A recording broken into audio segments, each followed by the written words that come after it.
So today in this lecture we are going to discuss dimensional analysis and its applications. First, what is dimensional analysis? Then, how to imply this analysis to our applications. It means we have further some physical quantities or physical relations between two physical quantities. Then, how the dimensional formula is helpful for us. जैसे हमने previous lecture में MCQs discuss किए जो हमें already examination में पूछे गए थे, जहां पे हमने बेस क्वांटिटीज को चेंज किया. लास्ट 2 एमसीक्यूज जो हमने डिस्कस किए थे, जिसके अंदर हमने बेस क्वांटिटीज को चेंज किया और हमने मास एंड फोर्स के लिए डायमेंशनल फॉर्मूला उस बेस क्वांटिटी के टर्म में डिराइव भी किए. उसी लास्ट एमसीक्यू में हमने दोनों क्वांटिटीज को इक्वेट भी किया इन टर्म्स ऑफ यूनिट. मतलब हमने फोर्स का dimensional formula density, gravitational acceleration and frequency के टर्म में डिराइव किया. जो डायमेंशन हमें मिला उसी डायमेंशन का हमें यूनिट कैलकुलेट किया, यूनिट फाइंड आउट किया और उसको फोर्स के यूनिट के साथ कंपेयर किया. तब इस चीज में हमें एक चीज पता चली कि इस कैलकुलेशन में अगर हम फोर्स को बेस क्वांटिटी जो हमारी 7 SI सिस्टम की जो बेस क्वांटिटीज है उसी क्वांटिटी के टर्म में लिखेंगे तो उसका डायमेंशनल फॉर्मूला होगा m1 L1 T-2. मतलब मास, लेंथ एंड टाइम के टर्म में. अगर हमने बेस क्वांटिटी चेंज की इस एग्जांपल के अंदर, तब हमने उसका डायमेंशनल फॉर्मूला अगेन उस बेस क्वांटिटी में जिसको हमने चेंज किया उस क्वांटिटी में अगर हमने रीफॉर्म किया तब भी हमें उसका यूनिट सेम मिलेगा. सो इस तरह हम डायमेंशनल फॉर्मूला से दोनों फिजिकल टर्म के रिलेशंस को चेक कर सकते हैं. ये रिलेशन करेक्ट होगा कि नहीं. उसके लिए हम यूनिट को भी यूज कर सकते हैं. सिमिलरली हम डायमेंशन को भी यूज करके, डायमेंशनल फॉर्मूला को भी यूज करके हम दोनों फिजिकल क्वांटिटी के रिलेशन को करेक्ट या रॉन्ग प्रूव कर सकते हैं. सो ये सारी एप्लीकेशंस हम यूज करेंगे डायमेंशनल एनालिसिस में. सो एनालिसिस क्या होगा? बेसिकली ऐसी मेथड जिसके अंदर हम फिजिकल फिनोमिना को स्टडी करेंगे, बट हम उसमें यूज करेंगे डायमेंशनल फॉर्मूलाज, डायमेंशंस यूज करेंगे. So with the help of dimensions we can study the physical phenomena. So this type of study is called dimensional analysis. So the basic definition, the method of studying of physical phenomena on the basis of dimensions is called dimensional analysis. अब उस analysis का application, उस analysis को हम किस तरह use कर सकते हैं. तो first application, to convert a physical quantity in one system to other system. अगर हमें किसी physical quantity, for example velocity को मेजर करना है, अगर हमें वेलोसिटी किलोमीटर पर आवर, जो हमारी बेस क्वांटिटी के टर्म में नहीं होगा, बट उस सिस्टम को हमें चेंज करना हमारी बेस सिस्टम में किलोमीटर पर आवर, इसको हम चेंज करेंगे मीटर पर सेकेंड में. या फिर हमें यही वेलोसिटी मीटर के प्लेस पे सेंटीमीटर और सेकेंड के प्लेस पे मिनट पे गिवन होगी, सेंटीमीटर पर मिनट, तब भी हम उस क्वांटिटी को चेंज करके उसका ऐसा यूनिट जो बेस सिस्टम यूनिट है उसी सिस्टम में भी कन्वर्ट कर सकते हैं. मतलब एक ही फिजिकल क्वांटिटी, उसका inter relation between different system, MKS, CGS, MKS, तो ये सारे सिस्टम्स के अंदर हम इंटर कन्वर्शन कर सकते हैं. बट एक सबसे इंपॉर्टेंट चीज फर्स्ट एप्लीकेशन में, हमारा जो फिजिकल क्वांटिटी जो भी होगा उस क्वांटिटी का मैग्नीट्यूड चेंज नहीं होगा. अगर हमने 5 किलोमीटर पर आवर बोला वेलोसिटी के लिए, अगर उसी किलोमीटर पर आवर को हमने मीटर पर सेकेंड में चेंज किया तब भी हमारा मैग्नीट्यूड सेम ही रहेगा. सिर्फ उसका रिलेशन मीटर पर सेकेंड में चेंज होगा. मतलब उसका जो मैग्नीट्यूड, जो उसका जो टर्म होगा, उस टर्म में जो चेंजेस होंगे वो चेंजेस हम इस सिस्टम में, इस फर्स्ट एप्लीकेशन में स्टडी करेंगे. इट मीन्स अगर हमने मान लिया कि यहां से किसी एक सिटी का डिस्टेंस 100 किलोमीटर है, इसी चीज को अगर हमने मीटर में मेजर किया तब भी हमारा जो मैग्नीट्यूड, जो डिस्टेंस रहेगा, जो हमारी फिजिकल क्वांटिटी रहेगी, वो क्वांटिटी हमारी सेम रहेगी. सिर्फ उसके अंदर मैग्नीट्यूड में चेंजेस हो सकता है, बिकॉज किलोमीटर एक लार्जर क्वांटिटी है, मीटर उससे छोटी क्वांटिटी. सो उसके मैग्नीट्यूड में चेंजेस हो सकता है, बट उस फिजिकल क्वांटिटी में कोई चेंजेस नहीं हो सकता. सो ये फर्स्ट एप्लीकेशन का मेन बेस क्या रहेगा कि हम फिजिकल क्वांटिटी को चेंज नहीं करेंगे, सिर्फ उसकी सिस्टम को इंटर कन्वर्जन करेंगे। Then second one, to check the correctness of a given physical relation. अगर हमें फिजिकल रिलेशन गिवन होगा किसी भी इक्वेशन के फॉर्म में, या फिर अगर हमने ये चीज स्टडी की थी 10th स्टैंडर्ड में, v is equal to u plus a t, Newton equation of motion में v is equal to u plus a T.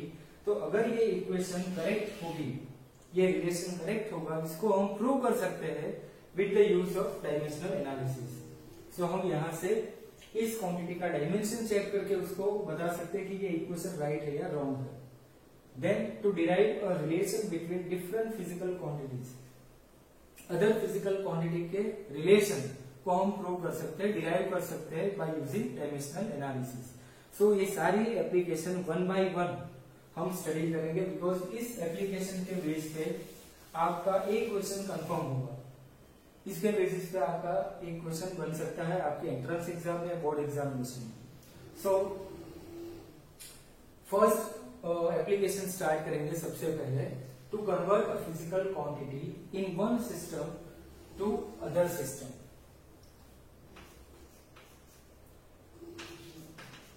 Application number 1। अब सबसे पहले तो to convert a physical quantity, physical quantity को define कैसे करेंगे हम?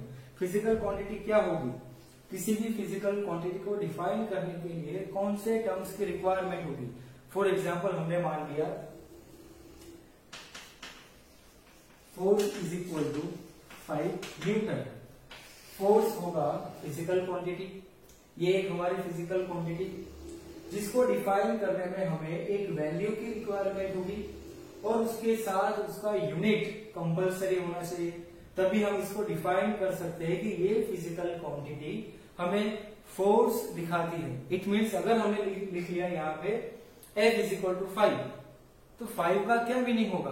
F मतलब क्या होगा? इसको डिनोट करने के लिए 5 एक मैग्नीट्यूड, एक वैल्यू चाहिए हमें, और उसके साथ उसका यूनिट कंपल्सरी। इस यूनिट से और इसके मैग्नीट्यूड से हम किसी भी फिजिकल क्वांटिटी को रिप्रेजेंट कर सकते हैं।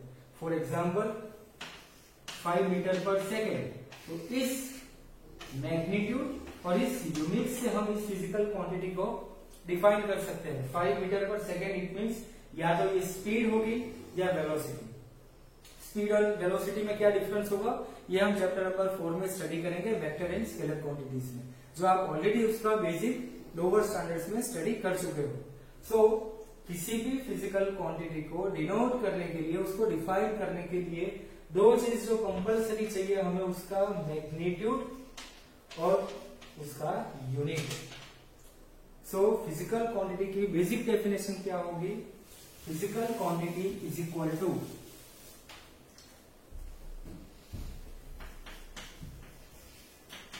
Physical quantity capital Q is equal to magnitude और we can say value into its unit. So Q is equal to magnitude को हम डिनोट करेंगे N से और यूनिट को डिफाइन करेंगे U से। So Q is equal to N into U। Q means physical quantity which is equal to N means उसका magnitude into U means उसका unit. So Q is equal to N into U। अब जो ये first application है उसका main point क्या होगा, किसके बेस पे ये एप्लीकेशन हमने बनाई? तो ये एक चीज हमारे पास होगी कि किसी भी फिजिकल क्वांटिटी को अगर हमने सिस्टम में इंटरचेंज किया तो वो फिजिकल क्वांटिटी चेंज नहीं होगी। इट मीन्स कि ये फिजिकल क्वांटिटी Q अगर हमने एक नए यूनिट में, नए सिस्टम में डिफाइन किया, जिसको हमने N1 U1 लिखा, और इसी सिस्टम को अगर हमने कन्वर्ट किया N2 U2 अदर सिस्टम में, तो ये फिजिकल क्वांटिटी हमारी सेम रहेगी। अब N1 U1 and N2 U2 इसको रिप्रेजेंट कैसे करेंगे? So let N1 and N2 be the magnitude और values of physical quantities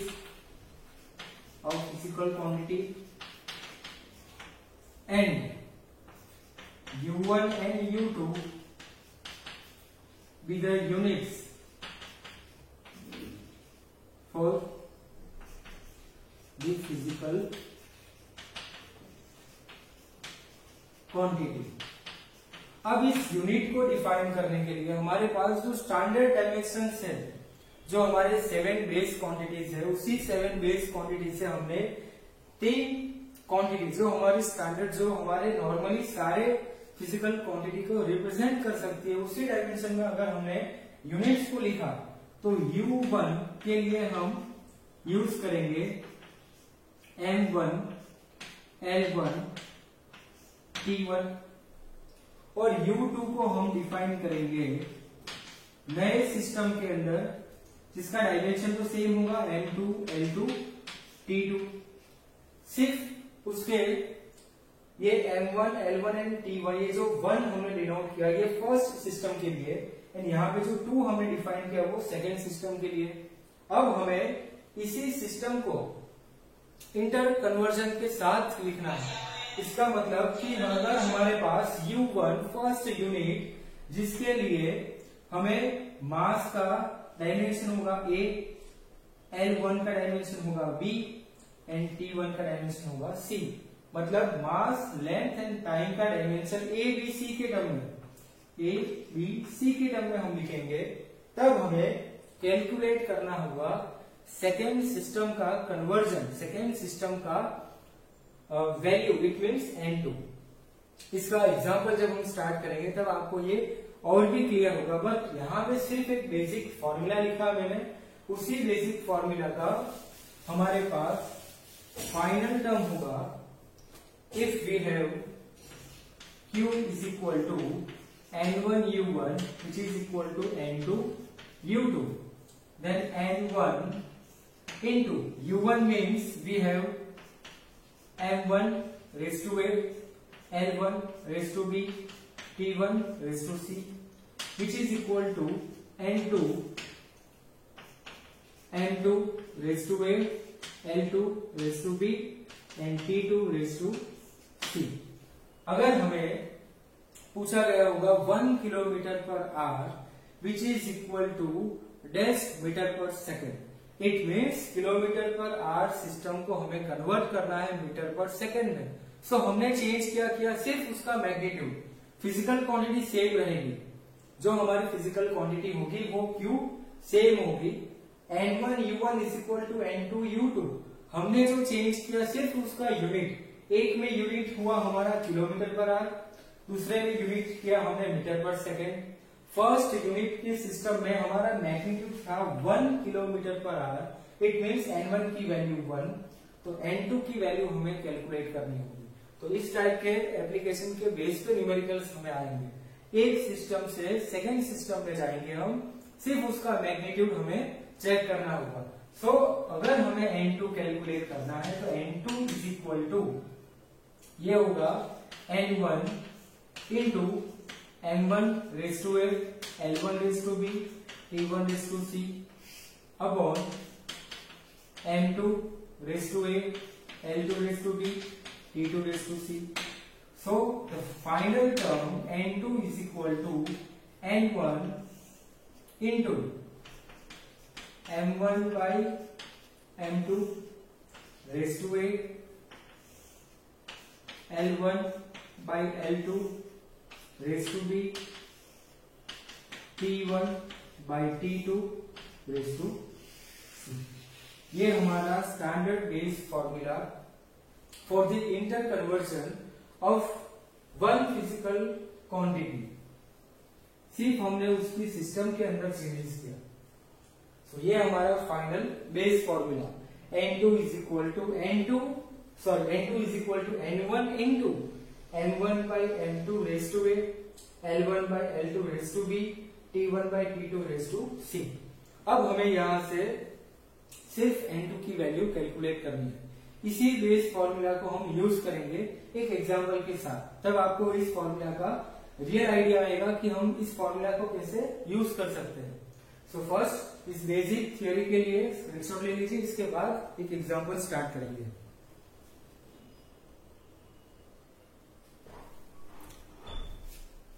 so let us continue with the example 1 joule is equal to dash अर्ग।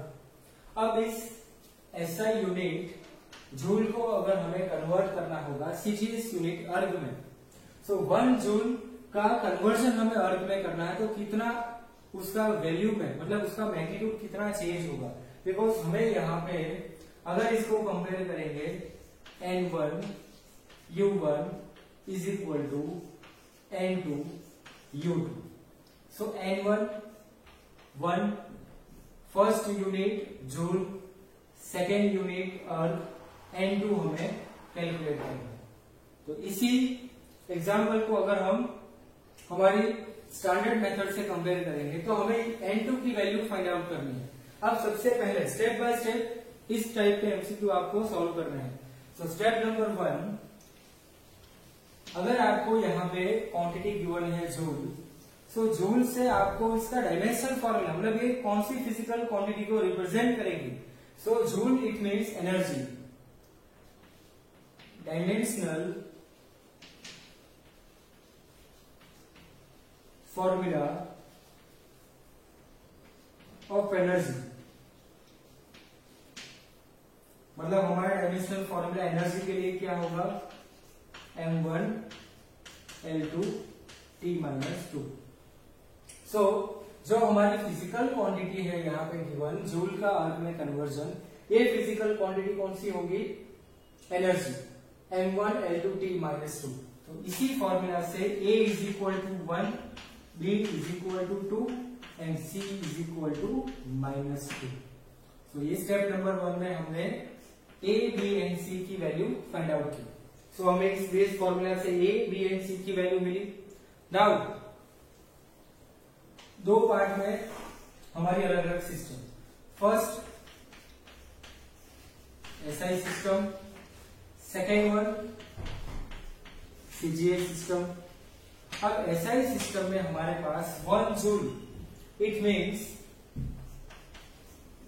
M mass which is equal to 1 kg, mass length square T-2 it means kilogram meter square per second square, meter square it means length 1 meter, time 1 second, N1 1 joule, ये हमें इस question में given है। इसी system को अगर हम CGS में कन्वर्ट करेंगे तो इसको हमने लिखा M1, इसके लिए L1, इसके लिए T1। So mass in CGS system M2 1000 gram,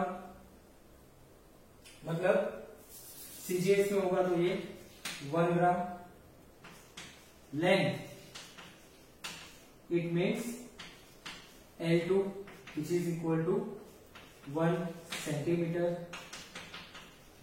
time T2 which is equal to 1 second, N2 हमें कैलकुलेट करना है। सो क्वेश्चन से हमें डायरेक्टली ये रिलेशन मिलेगा 1 joule is equal to dash erg, it means joule का कन्वर्जन अर्ग में, it means we have to calculate N2। इसी फॉर्मेट से हमने सबसे पहले फिजिकल क्वांटिटी को आइडेंटिफाई किया। अगर फिजिकल क्वांटिटी मिली तो उसी के बेस पे हमें A, B एंड C की वैल्यू मिली। अब हमें SI system to CGS system में कन्वर्जन चाहिए। सो हमें SI सिस्टम में जूल के लिए मास कितना होगा, अगर हम SI सिस्टम में जूल यूनिट यूज करेंगे तो एनर्जी का यूनिट होगा किलोग्राम मीटर स्क्वायर पर सेकेंड स्क्वायर। सो किलोग्राम के टर्म में अगर हमारे पास मास होगा, सो M1 को डिफाइन करेंगे हम 1 kg से, L1 मतलब लेंथ को हम मेजर करेंगे 1 मीटर से, और टाइम के लिए 1 सेकेंड, और N1 हमें कैलकुलेट N1 हमें गिवन है 1 जूल। सिमिलरली CGS सिस्टम में हमें मास को लिया 1 ग्राम, लेंथ को 1 सेंटीमीटर, टाइम को 1 सेकेंड और हमें N2 कैलकुलेट करना है। इतनी सारी क्वांटिटीज हमें सिर्फ इस क्वेश्चन से मिलेगी। अब हमें सॉल्यूशन फाइंड आउट करना है N2 का। सो हमारे पास बेसिक फॉर्मूला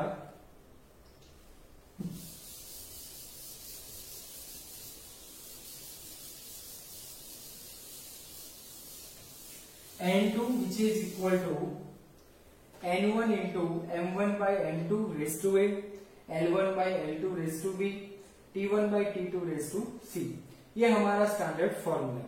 इसी स्टैंडर्ड फॉर्मूला में हमें इसका कन्वर्जन चाहिए। सो N2 is equal to N1 into M1 by M2, M1 by M2 raised to A into L1 by L2 raised to B and T1 by T2 raised to C।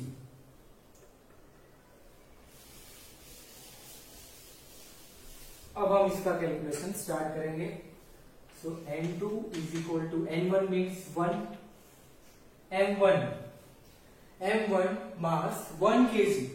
अब second unit जब हमें CGS में convert करना होगा तो ये पूरी system को हम सीजीएस में कन्वर्ट करेंगे। It means 1 kg। अगर इसी सिस्टम को 1 kg को अगर हम ग्राम के टर्म में लिखेंगे तो ये टर्म क्या होगा, 1 kg is equal to 1000 gram upon 1 gram. तो ये पूरी सिस्टम, अब पूरा ये सिस्टम हमारा होगा वो सीजीएस में कन्वर्ट हो गया, केजी को हमने ग्राम में कन्वर्ट किया। रेज टू ए मीन्स हमारी वैल्यू है 1। Then next one L1 by L2, L1 means 1 metre, जिसका सीजीएस में कन्वर्जन सेंटीमीटर के टर्म में क्या होगा, 100 centimetre. So 100 by 1 raise to B means 2। Then T1 by T2 1 second और सीजीएस में भी 1 सेकेंड। सो इसका conversion 1/1 raise to C means -2। So अब ये होगा 10⁻³ into 100 square, it means 10⁻⁴ into 1 any value 1 होगा। So N2 is equal to 10⁻⁷। So हमारा final answer होगा 1 जूल इज इक्वल टू 10⁻⁷।